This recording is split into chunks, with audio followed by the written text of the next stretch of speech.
ಇವತ್ತಿನ ವಿಡಿಯೋದಲ್ಲಿ ನಾನು ಕೆಸುವಿನ ಅಡಿ ಬಜ್ಜಿ ಮಾಡ್ತಾ ಇದ್ದೀನಿ. ಅದಕ್ಕೆ ಕೆಸುವಿನ ಅಡಿನ ಹೆಚ್ಚಿಟ್ಕೊಂಡಿದ್ದೀನಿ. ಹುಣಸೆಹಣ್ಣು ರಸ, ಜೀರಿಗೆ ಮೆಣಸು, ಸಾಸಿವೆ, ಉಪ್ಪು, ಮೊಸರು, ತೆಂಗಿನ ತುರಿ ಹೇಗೆ ಮಾಡೋದು ಅಂತ ತೋರಿಸ್ತೀನಿ. ಇಲ್ಲಿಗೆ ಕೆಸುವಿನ ಅಡಿನ ಬೇಯಲಿಕ್ಕೆ ಇಟ್ಕೊಳ್ತೀನಿ. ಹುಣಸೆಹಣ್ಣು ರಸ,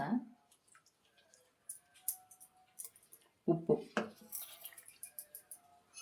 ಒಂದು ಸ್ವಲ್ಪ ನೀರು ಹಾಕಿ ಬೇಯಿಸ್ಕೊಳ್ತೀನಿ.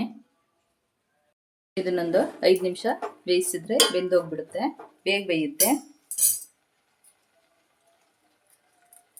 ಹುಣಸೆಹಣ್ಣು ರಸ ಹಾಕೋದ್ರಿಂದ ತುರ್ಕೆ ಆಗೋದಿಲ್ಲ. ಬಜ್ಜಿಗೊಂದು ಮಸಾಲ ರೆಡಿ ಮಾಡ್ಕೊಳ್ಳೋಣ. ಒಂದು ಅರ್ಧ ಬಟ್ಲಷ್ಟು ತೆಂಗಿನ ತುರಿ ಹಾಕ್ಕೊಂಡಿದ್ದೀನಿ. ನಾನೊಂದು ಇಬ್ಬರಿಗೆ ಮಾಡ್ತಾ ಇದ್ದೀನಿ, ಹಾಗಾಗಿ ಅಷ್ಟು ಹಾಕ್ಕೊಂಡಿದ್ದೀನಿ.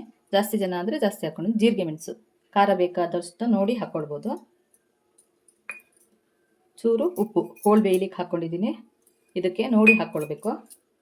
ಇದನ್ನು ರುಬ್ಬಿ ತರ್ತೀನಿ. ಮಧ್ಯದಲ್ಲಿ 1-2 ಸತಿ ಅವಾಗವಾಗ ಹಿಂಗೆ ಕೈ ಆಡಿಸ್ತಾ ಇದ್ರೆ ಬೇಗ ಬೆಂದ್ಬಿಡುತ್ತೆ.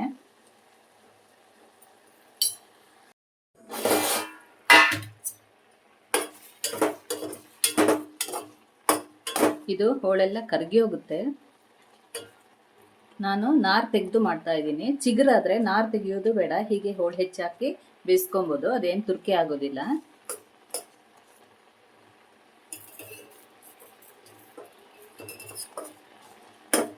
ಇನ್ನೊಂದು 2 ನಿಮಿಷ ಬೇಯಲಿ.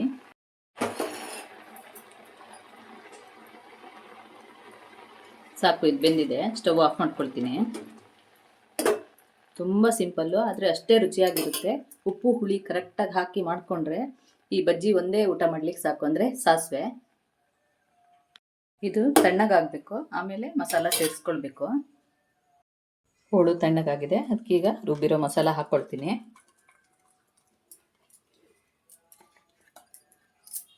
ನೀರು ಬೇಕಾದರೆ ಸ್ವಲ್ಪ ಸೇರಿಸ್ಕೊಳ್ಬೋದು.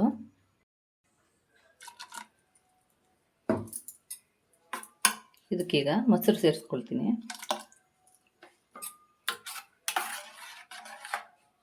ಇದಕ್ಕೊಂದು ಒಗ್ಗರಣೆ ಮಾಡ್ಕೊಳ್ತೀನಿ.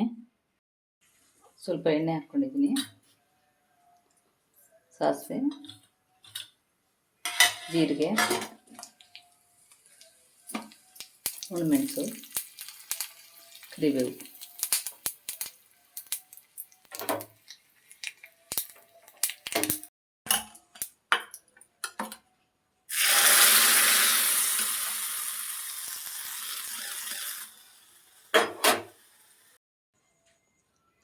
ಕೆಸುವಿನ ಅಡಿ ಬಜ್ಜಿ ರೆಡಿಯಾಗಿದೆ. ಮಳೆಗಾಲದಲ್ಲಿ ಮಾಡ್ಕೊಳ್ಳುವಂಥ ಅಡುಗೆ ಇದು. ತುಂಬ ಟೇಸ್ಟಾಗಿರುತ್ತೆ. ಅನ್ನ ಕಲಿಸ್ಕೊಂಡು ಹಾಕ್ಕೊಂಡು ತಿನ್ನಲಿಕ್ಕೆ ಚೆನ್ನಾಗಿರುತ್ತೆ. ಈ ವಿಡಿಯೋ ನಿಮಗೆ ಇಷ್ಟ ಆದರೆ ಲೈಕ್, ಶೇರು, ಕಮೆಂಟ್ಗಳನ್ನು ಮಾಡಿ. ಸಬ್ಸ್ಕ್ರೈಬ್ ಮಾಡದೇ ಇರೋರು ಸಬ್ಸ್ಕ್ರೈಬ್ ಮಾಡಿ. Thank you.